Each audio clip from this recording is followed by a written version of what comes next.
নমস্কার বন্ধুরা, কেমন আছো সবাই? আমি মামনি।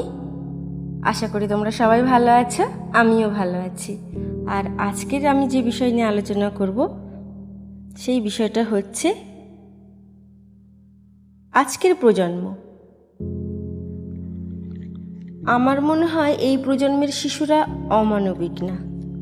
যদি সুশিক্ষা দিয়ে বড় করা যায় তাহলে ওরা আরও অনেক বেশি দায়িত্ব সম্পর্কে সচেতন হতে পারে। কারণ এখনকার বাচ্চাদের চিন্তাধারা আগের বাচ্চাদের থেকে বেশ কিছুটা পরিপক্ক। আগের মতন বোকা না বাচ্চারা।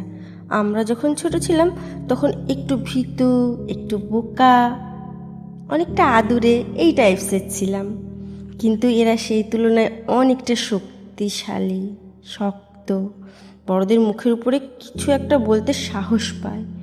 বলতে পারাটা খারাপ লক্ষণ না। নিজের মনের অনুভূতি কাউকে বলতে পারা সাহসিকতার পরিচয় দেয়। আজকের প্রজন্মের বাচ্চাদের নিয়ে অনেকেই শুধু নেতিবাচক কথা বলে। তাদের বলতে চাই, এখনকার প্রজন্ম যখন প্রশ্ন করতে সাহস পায়, এটা আসলে তাদের চিন্তা শক্তি বাড়ার লক্ষণ। অনুভূতি প্রকাশ করতে পারে, এটা মানসিকভাবে সুস্থ থাকার একটা বড় লক্ষণ। আর সবচেয়ে বড় কথা হলো ভালোবাসা, সম্মান, সুশিক্ষা ও সঠিক দিক যুক্তি দিয়ে বোঝানোর জন্য সুস্থ পরিবার ও পরিবেশ তো আছে ওর কাছে। এখনকার প্রজন্মের সবচেয়ে ভালো গুণ হলো ওরা পৃথিবী জয় করতে পারে, এই রকমটাই মনে করে। আর বড় চিন্তা থেকেই তো অনেক কিছু করার আশা জাগে। যারা ছোট চিন্তা করে তারা ছোট ছোট ভাববে, সে ছোট করতে পারবে। আর যারা বড় চিন্তা, সে অনেক কিছু করতে পারবে। এপিজে আব্দুল কালাম বলেছিলেন, স্বপ্ন সেটা নয় যা তুমি ঘুমিয়ে দেখো, স্বপ্ন সেটা যা তোমাকে ঘুমোতে দেয় না। স্বপ্ন মানুষকে জাগিয়ে রাখে, চেষ্টা করতে বাধ্য করে। আজকের প্রজন্ম সব থেকে বড় পরিবর্তন যেটা নিয়ে আসবে আমার মনে হয় সেটা হচ্ছে আমাদের প্রায় পরিবারে একজনকেই সমস্ত দায়িত্ব দিয়ে দেওয়া হতো। সমাজ এটাই নিয়ম ছিল। সেটা হচ্ছে একটা মায়ের উপরে।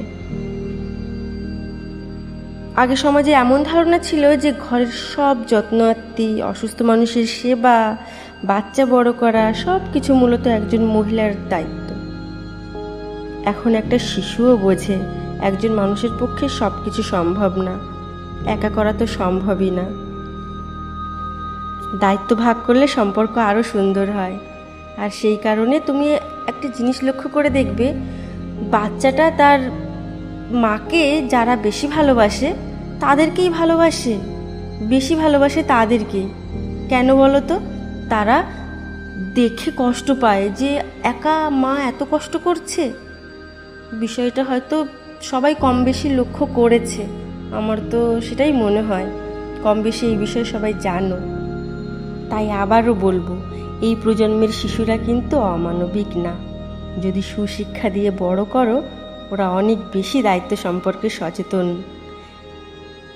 আর একটা জিনিস খেয়াল করে দেখবে, অনেকে যখন একটা শিশুর কাছে আসে তখন শিশুটা অস্বস্তি বোধ করে। তখন কিন্তু জোর না করাই উচিত।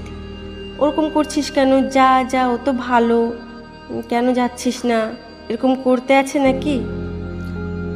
আসলে হয়তো তার কাছে গেলে বাচ্চাটার কোনো একটা অস্বস্তি হয়, সত্যি হয়তো কিছু আছে তার কাছে। আমাদের শরীর আর মন একে অপরের পরিপূরক, ওরা সব জানান দেয়, আমরাই গুরুত্ব দেই না। আমরা আমাদের বাচ্চাকে, আমাদের শিশুকে, আমাদের পরিবেশের সমস্ত শিশুকে আমরা যতটা সম্ভব যেটা শেখাতে পারি সেটা হচ্ছে নিজেকে ভালোবাসো, অন্যের কোনো ক্ষতি করো না, নিজেকে সুন্দর করে ভালোবেসে বাঁচিয়ে রাখো, এগিয়ে চলো সামনের দিকে। যে তোমাকে রাগায়, তোমার কান্না দেখতে চায়, তোমার কাছে ব্যাখ্যা চায়, তাকে কোনো সুযোগ দেবে না, কোনো দিনও কখনো কোনো সুযোগ দেবে না।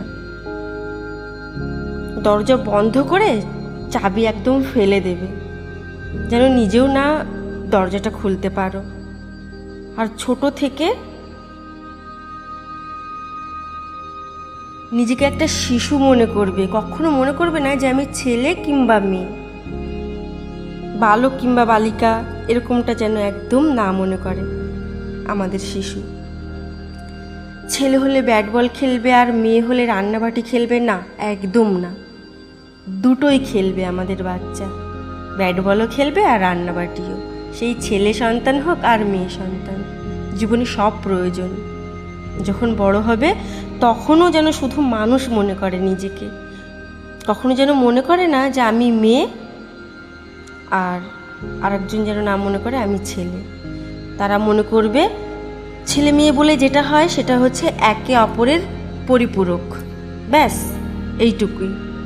দুজন দুজনের কাজে আসবে, দুজন দুজনের সঙ্গী হবে, দুজন দুজনকে জাজ করতে আসবে না, কখনো না। দুজন দুজনকে নিয়ন্ত্রণ করতে আসবে না, শাসন করতে আসবে না। এমনও হবে না যে একজন শাসক আর একজনকে শাসন করতে হবে, এরকম একদম মনে করবে না।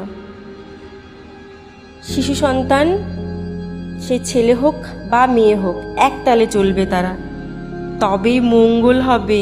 মানবিক আচরণ সবশেষে নিজেকে কী দেয় বলো তো? স্বস্তি দেয়।